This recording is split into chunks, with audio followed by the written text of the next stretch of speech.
This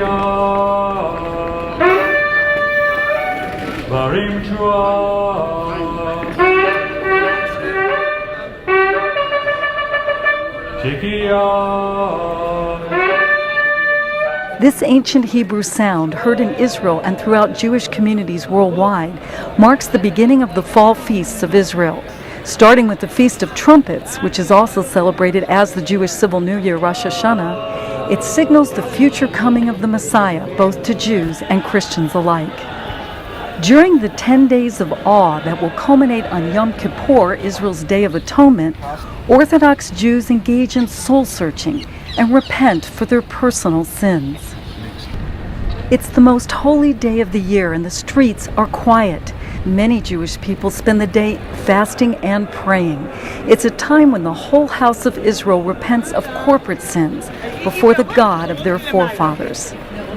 Following Yom Kippur is the Feast of Sukkot, the Festival of Booths, also known as the Feast of Tabernacles. For 7 days, Israelis reflect on God's goodness, as well as pray for protection in increasingly perilous times.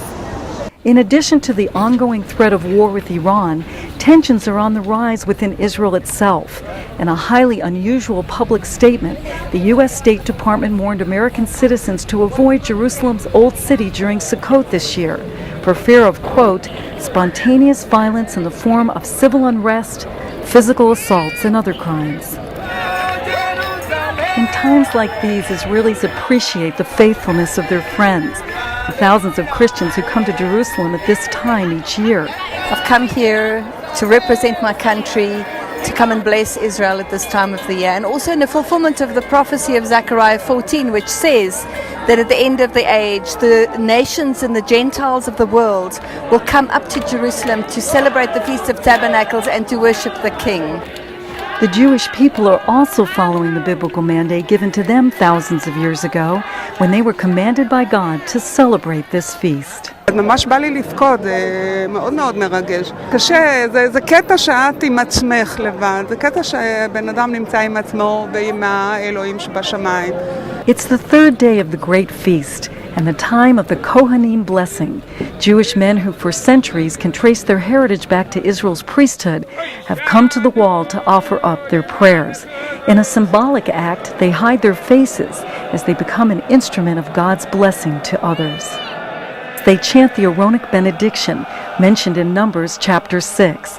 The prayer shawls covering their heads bring to mind the Lord's covering over Israel, his Shekinah glory resting on his covenant people. It's written in the Bible that God tells the Kohanim, it's a mitzvah for them to bless us because he wants to bless his children, so he blesses us. The blessing is 3 sentences. God will save you, take care of you, enlighten you, he'll give you peace and quiet in your house, in every place. And there's more deep things also. At a time when the nations are putting pressure on Israelis to divide their land and their capital city, Jerusalem, Christians standing with the Jewish people in solidarity are confirming that Israelis are not alone in their quest for peace. It's a hope they carry in their hearts, living in their ancient and promised land. Carrie Hart, Axe News Network, Jerusalem.